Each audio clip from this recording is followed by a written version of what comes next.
بسم اللہ الرحمن الرحیم. In the name of Allah, the Beneficent, the Merciful.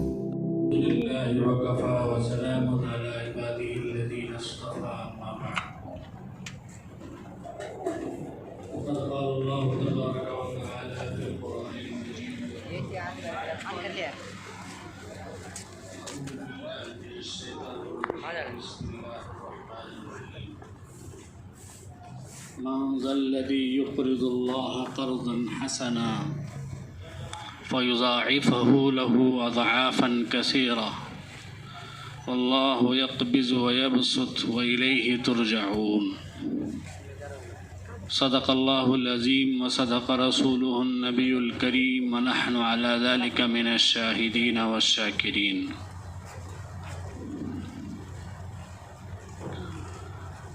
محترم بزرگوں اور دوستو، جو آیت کریمہ آپ کے سامنے تلاوت کی گئی ہے اس کا ترجمہ یہ ہے، اللہ تبارک و تعالی فرماتے ہیں من ذا الذی یقرض اللہ قرضا حسنا، کون شخص ہے جو اللہ کو اچھا قرض عطا کرے،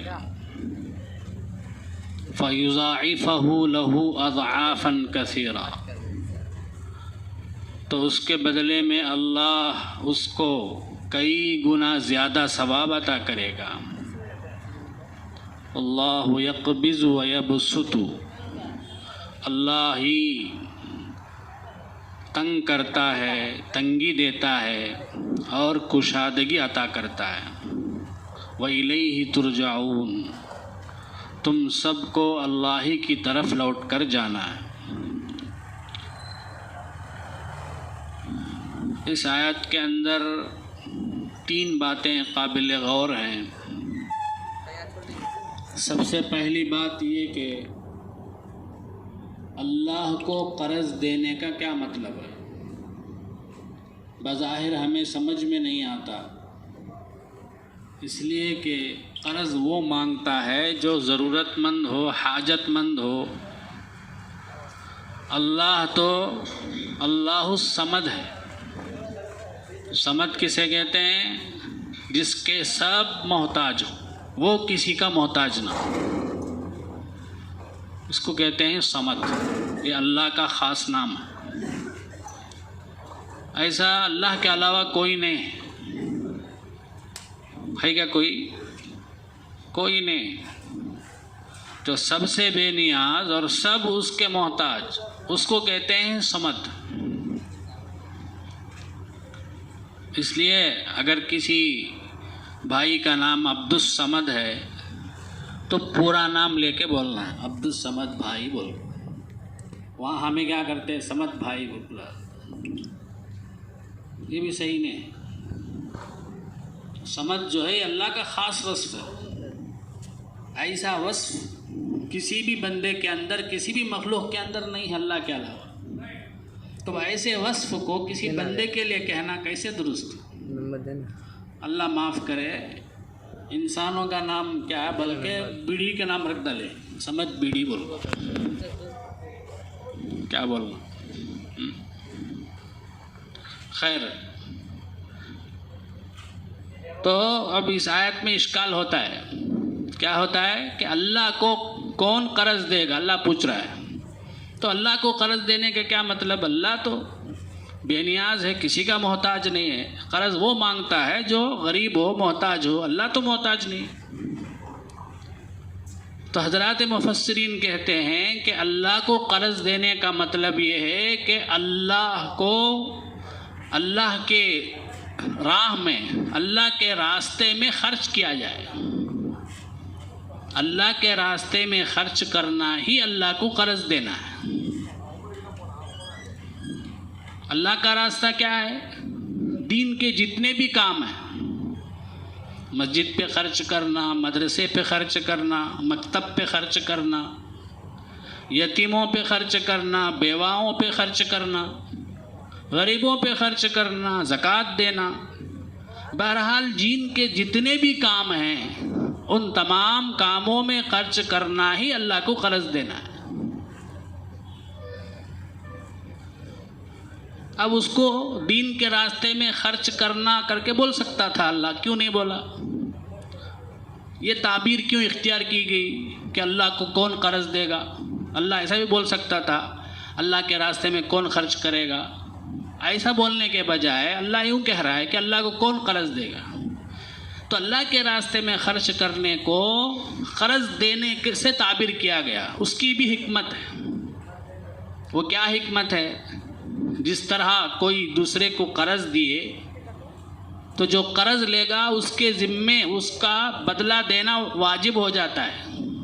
قرض کو لوٹانا واجب ہو جاتا، ضروری ہو جاتا. تو اللہ تعالیٰ اللہ کے راستے میں خرچ کرنے کو قرض دینے سے تعبیر کر کے یہ بتانا چاہتا ہے کہ جس طرح قرض کا عوض ضرور ملتا ہے قرض دینے والے کو، اسی طرح سے میرے راستے میں جو خرچ کرے گا اس کا ثواب میں اسے ضرور دوں گا. یہ بتانے کے لیے اس طرح سے کہا گیا ہے. بعض حضرات یہ بھی کہتے ہیں کہ یہاں اللہ کو قرض دینے کا مطلب اللہ کے بندوں کو قرض دینا ہے. کون ہے جو اللہ کے بندوں کو قرض دے؟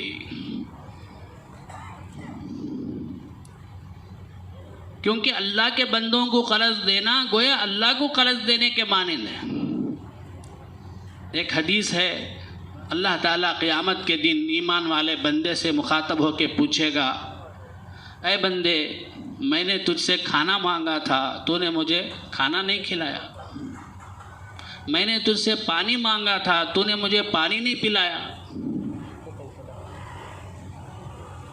میں بیمار ہو گیا تھا، تو نے میری عیادت نہیں کی، بیمار پرسی نہیں کی. اس طرح بندے سے اللہ پوچھے تو وہ مومن بندہ کہے گا، اے اللہ تو رب العالمین ہے، تو کیسے بھوکا ہو سکتا، پیاسا ہو سکتا، تجھے میں کیسے کھلا سکتا ہوں؟ تو اللہ کہے گا کہ میرا فلاں بندہ بھوکا تھا، اسے اگر تو کھانا کھلاتا تو وہاں مجھے پاتا. میرا فلاں بندہ پیاسا تھا، اسے اگر پانی پلاتا تو مجھے وہاں پاتا. میرا فلاں بندہ بیمار تھا، اگر تو اس کی عیادت کرتا، اس کی بیمار پرسی کرتا تو مجھے وہاں پاتا، تو مجھے وہاں حاصل کرتا. تو اس لیے اللہ کے بندوں کو قرض دینا گویا اللہ ہی کو قرض دینے کے معنی. حدیث میں کسی ضرورت مند حاجت مند کو قرض دینے کا بھی بڑا ثواب آیا ہے. ابن ماجہ شریف کی روایت ہے، اللہ کے نبی صلی اللہ علیہ وسلم نے فرمایا، ما من مسلم یقرض مسلما قرضا مرۃ الا کصدقتہ مرتین. جو بھی مسلمان دوسرے مسلمان کو قرض دیتا ہے تو ڈبل صدقے کے برابر ثواب ہے. بلکہ ایک حدیث میں اور بھی اضافہ ہے، ابن ماجہ ہی میں اللہ کے نبی صلی اللہ علیہ وسلم نے معراج کے موقع پر لکھا ہوا دیکھا کہ الصدقۃ بعشر امثالھا، صدقے کا ثواب 10 گنا ہے، اور کسی کو قرض دینے کا ثواب 18 گنا ہے. 18 گنا زیادہ. 1 روپے دے تو 18 روپے دیے جیسا، 100 روپے دیے تو 1800 روپے دیے جیسا ثواب. تو اللہ کے نبی فرماتے ہیں، میں نے حضرت جبرائیل سے پوچھا کیا وجہ ہے؟ قرض دینے کا ثواب صدقے کے ثواب سے بھی زیادہ ہے، کیا وجہ ہے؟ تو حضرت جبرائیل علیہ السلام نے فرمایا، سائل مانگنے والا جس کو ہم صدقہ دیتے ہیں وہ مانگتا ہے دراحال کہ اس کے پاس کچھ نہ کچھ رہتا ہے. آج کل کے بھکاریاں ہیں نا، ان کے پاس 50-50 ہزار روپے کے فونا ہے کہ نہیں؟ تو بھکاریاں بھی بڑے بڑے مالدار ہیں آج کل. تو جو بھی جس کو بھی ہم صدقہ دیتے ہیں، سائلین مانگنے والے، ان کے پاس پیسہ ہوتا ہے، لیکن جو قرض مانگتا ہے اس کے پاس کچھ نہیں ہوتا، اسی لیے وہ قرض مانگ رہا ہے. اس لیے قرض دینے کا ثواب زیادہ ہے۔ تو بہرحال ایک بات تو یہ ہوئی۔ آگے اللہ کہتا ہے جو اللہ کے راستے میں خرچ کرے گا فَيُضَاعِفَهُ لَهُ أَضْعَافًا كَثِيرًا، اللہ اس کو اس کا ثواب کئی گنا زیادہ دے گا۔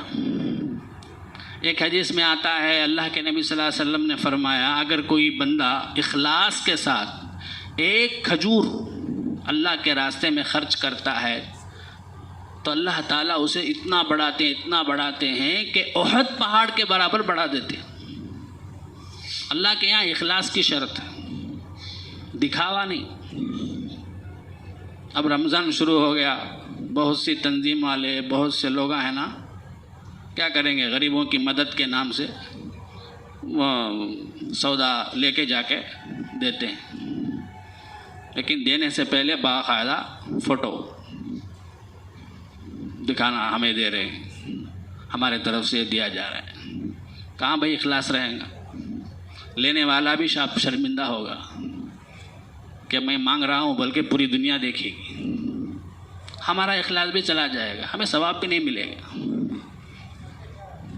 حدیث میں تو آپ مشہور ہے، اس طرح صدقہ دینا چاہیے کہ دائیں ہاتھ سے دیے تو بائیں ہاتھ کو نہیں معلوم ہونا۔ تو بہرحال اللہ تعالیٰ کے یہاں صدقہ کی بڑی قدر ہے، لیکن شرط یہ ہے کہ اس کے اندر اخلاص ہو، چاہے تھوڑا ہو چاہے زیادہ ہو۔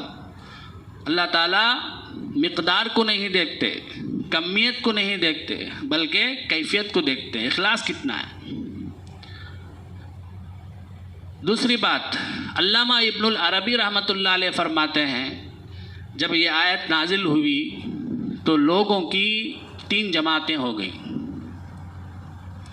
ایک جماعت نے، یہودیوں کی ایک جماعت نے اس آیت کو سن کر کہا کہ محمد کا رب غریب ہے، ہم مالدار ہیں، اسی لیے ہم سے محمد کا رب قرض مانگتا ہے۔ اس طرح کہہ کے وہ لوگ گمراہ ہو گئے، کافر ہو گئے۔ اور دوسری جماعت اس آیت کے نازل ہونے کے بعد، وہ جنہوں نے اس آیت کے نازل ہونے کے باوجود بھی اپنے مالوں میں بخل کیا، کنجوسی کی، اپنے مالوں کو بڑھانے کی تو فکر کیے، حرص کیے، لیکن اللہ کے اس حکم کو قبول کر کے اللہ کے راستے میں خرچ نہیں کیے، بخالت سے کام لیے۔ یہ دونوں جماعتیں بدنصیب جماعت ہیں۔ ہاں، تیسری جماعت وہ خوش نصیب صحابہ کرام کی جماعت ہے جنہوں نے اس آیت کے نازل ہونے کے بعد اپنے پاس جو بھی پسندیدہ مال تھا اس کو لا کے اللہ کے نبی کے دربار میں ڈال دیا۔ علامہ قرطبی علیہ الرحمہ نے حضرت ابو الدحداء رضی اللہ تعالیٰ عنہ کا واقعہ لکھا ہے کہ اس آیت کے نازل ہوتے ہی وہ صحابی نبی صلی اللہ علیہ وسلم کی خدمت میں حاضر ہوئے اور آ کر کہا، اے اللہ کے نبی، کیا اللہ ہم سے قرض مانگتا ہے؟ تو اللہ کے نبی نے فرمایا، ہاں، اللہ آپ سے قرض مانگتا ہے تاکہ اس کے ذریعے تمہیں جنت میں داخل کرے۔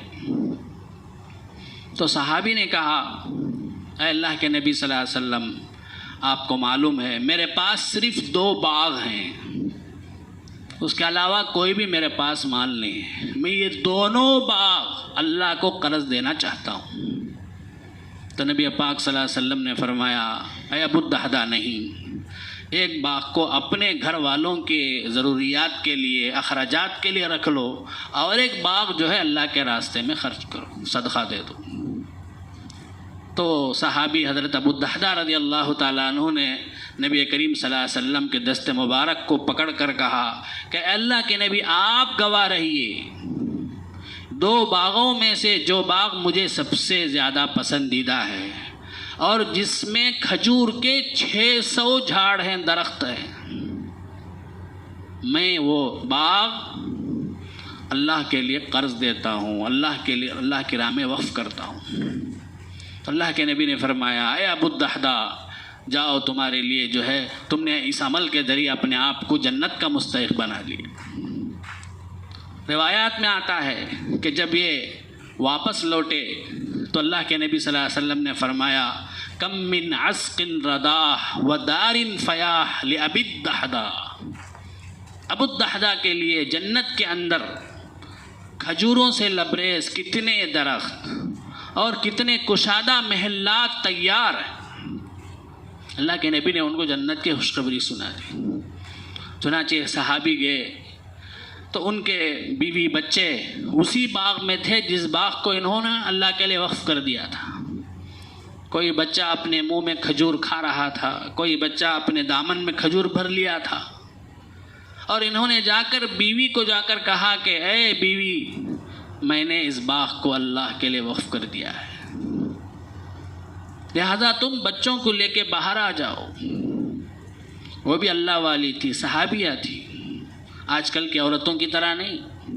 فوراً انہوں نے مبارکبادی دی کہ تم نے بہترین سودا کیا ہے, تم نے بہترین تجارت کی ہے, اللہ تمہیں جزائے خیر دے. یہ کہہ کر بچوں کے ہاتھوں میں, دامن میں, منہ میں جو کھجوریں تھیں وہ سب نکال کے وہاں ڈال دیے اور بچوں کو لے کے باغ سے باہر آ گئے. تو یہ خوش نصیب جماعت تھی. تو بہرحال یہ صحابہ کرام کا وصف تھا. اللہ کا حکم کوئی بھی آتا تو وہ فوراً اس کو کرنے کے لیے تیار ہوتے تھے. یہ نہیں دیکھتے تھے کہ اس میں میرا کیا نقصان ہے, میرا مال کا کیا نقصان ہے, میری جان کا کیا نقصان ہے, مجھے کیا تکلیف ہوگی, یہ نہیں دیکھتے. اللہ کا حکم سب سے بڑا ہے. اللہ کے حکم کے آگے ان کے سامنے کسی چیز کی کوئی اہمیت نہیں تھی. تو ہمیں بھی جو ہے, جو بھی اللہ کا حکم ہمیں آ جائے, رمضان کا مہینہ ہے, زکوٰۃ نکالتے ہیں عام طور پر. اب شادی ہوتی ہے, 30-40 سورن لے کر آتی ہے دلہن, اب اس کی زکوٰۃ شوہر ہی کو نکالنا پڑتا ہے تو بڑا بوجھ معلوم ہوتا. اب مسئلے پوچھتے رہتے, کیا تو بھی بہانے, کیا تو بھی ملتا, کیا اب بھی پہلے کا 20 سال کا بھی گزرا نہیں, ابھی دینا کیا. ایک صاحب فون کر کے پوچھتے ہیں, ابھی شادی کر کو دیا اس میں بچہ, وہ اس کی زکوٰۃ دینا کیا. بہرحال بہانے تلاش کرتے ہیں, ہمیں بوجھ سمجھتے ہیں. حالانکہ روزانہ GST کے نام سے پتہ نہیں کتنا دے رہے گورنمنٹ کو, 18% بھی, 20% بھی, 22% بھی. اڈلی لیے تو بھی دینا پڑتا ہے GST, دوائی لیے تو بھی دینا پڑتا ہے. شریعت میں ویسا نہیں ہے. جتنی بھی ضروریات اصلیہ ہیں تمہارے, چاہے کار ہو, چاہے گاڑی ہو, کتنی بھی قیمتی ہو, اس میں سب نہیں ہے زکوٰۃ. زکوٰۃ ہے خاص چیزوں میں. اس لیے بزرگ اور دوستو, اللہ کا حکم ہے زکوٰۃ سال میں ایک مرتبہ واجب, روزانہ نہیں ہے. اس لیے بغیر مشقت کے, بغیر جھجک کے گئے تو جائے. آج گیا تو کل ڈبل ملے گا. یمحق اللہ الربا ویربی الصدقات. اللہ سود کو گھٹاتے ہیں, صدقے کو بڑھاتے ہیں, جبکہ اخلاص سے دیا. جیسے ابھی بولا نا میں, ایک کھجور اگر کوئی آدمی اخلاص سے اللہ کی راہ میں صدقہ کرتا ہے تو اللہ تعالیٰ اسے احد پہاڑ کے برابر بڑھاتے ہیں. اس لیے جان کر دیکھنا ہے, جانچنا ہے, دیکھنا ہے کہ ہمارے اوپر, ہماری بیوی کے پاس جو زیورات ہیں ان پہ زکوٰۃ ہے کہ نہیں, کی حساب کر کے اس کی زکوٰۃ نکالنے کی کوشش کرنا ہے. اللہ تعالیٰ ہمیں عمل کی توفیق عطا فرمائے. نماز کا ایک مسئلہ اور ایک, کبھی کبھار امام صاحب سجدے میں رہتے, اب ہمیں تب بھی چاہتے, تو ہمیں کیا کرتے, اکثر بھائیاں کو میں دیکھا کھڑے رہتے, امام صاحب آئے تک ہمیں بھی کھڑے رہتے. یہ صحیح نہیں ہے. امام صاحب کو جس حالت میں پائے اسی حالت میں شامل ہو جانا نماز میں. اب امام صاحب آئے تک ہمیں انتظار رہے تو اب ہمیں امام ہو گئے. وہ امام صاحب ہمارے اتباع کرے سکا ہو گیا وہ. اسی طرح وہ خادے میں بیٹھے رہتے کب تک, وہاں اب بھی زیادہ امام صاحب خادے میں بیٹھے رہے تو ہمیں جا کے تب بھی جا شامل ہوتے نہیں. آ جانے کہیں جا کے بیٹھنا, چپ کے رکعت تو ملتی نہیں, کیا بھی نہیں کہیں کو. یہ بھی غلط ہے بزرگوں. حدیث میں آتا ہے امام کو جس حالت میں پاؤ اسی حالت میں شامل ہو جاؤ. تو اس کا بھی ذرا خیال رکھیں. جس حالت میں بھی, چاہے سجدہ ملے, چاہے رکوع ملے, چاہے قعدہ ملے, جس حالت میں بھی جائیں جا کے شامل ہو جانا ہے. یہی سنت طریقہ ہے. اسی طرح اب قعدے میں جا کے ملے کبھی کبھار کیا ہوتے امام صاحب فوراً اٹھ جاتے، اس وقت ہمیں بھی اٹھ جانا نہیں، فوراً اتحیات پڑھنا، پورا اتحیات پڑھ کے ہی اٹھنا. یہ بھی مسئلہ بہت سے لوگوں کو معلوم نہیں ہے. اتحیات پڑھے بغیر اٹھ گئے بولے تو گناہ ہوتا. اتحیات پوری پڑھ کے ہی اٹھنا، تھوڑی دیر ہوئے تو بھی پرواہ نہیں، اتحیات پوری پڑھ کے ہی اٹھنا. تو یہ دو مسئلے ہیں، ان کا تھوڑا خیال رکھیں. اللہ تعالی ہمیں عمل کی توفیق عطا فرمائے. سبحان اللہ بحمدہ، سبحانک اللہم و بحمدک، ونشہد اللہ